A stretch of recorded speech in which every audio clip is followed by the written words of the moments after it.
సభలో చెప్పడం నాకు ఇష్టం లేదు, కానీ నేను ఉద్యోగం చేసిన రోజుల్లో నాతో పాటు ఉద్యోగం చేసినటువంటి ఒక వ్యక్తి తల్లి, ఆమెకి గుండె నొప్పి వస్తోందని తెలిసినా కొడుక్కి చెప్తే ఎక్కడ కొడుకు వైద్యానికి తీసుకెడతాడో, ఎక్కడ కొడుక్కి చాలా డబ్బు అయిపోతుందో, ఆడపిల్లలు పెళ్ళికి ఎదిగొచ్చారు, మగపిల్లలు చదువుకుంటున్నారని చెప్పడం మానేసి కొడుకు నిద్రపోవడానికి వెళ్ళిపోతుంటే పిలిచి ఒక్కసారి ఇలా కూర్చొని ఒళ్ళో తల పెట్టుకుంటానని, ఒళ్ళో తల పెట్టుకుని నేను నిద్రపోయిన తర్వాత నువ్వు వెళ్ళి పడుకో అని అంటే ఆవిడ ఉద్దేశ్యం ఏంటంటే ఆవిడ శాశ్వత నిద్రలోకి వెళ్ళిపోతోంది.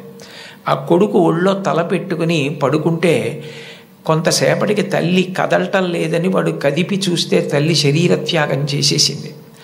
ఆ తర్వాత తెలిసింది, తన భార్య చెప్పింది, కొంచెం గుండెల్లో నొప్పిగా ఉందమ్మా, బరువు పని చేయలేకపోతున్నాను, కానీ వాడికి మాత్రం నువ్వు చెప్పకు సుమా అని ఒట్టేయించుకుందట కోడలతో. అది తల్లి అంటే. అమ్మ అంటే అంతటి ప్రేమైకమూర్తి. అమ్మ లాంటి వ్యక్తి జీవితంలో ఇక దొరకదు. జీవితంలో అన్నిటికన్నా పెద్ద నేరం ఏమిటంటే అమ్మకి చెప్పలేము అన్న పని మనం చేయడమే.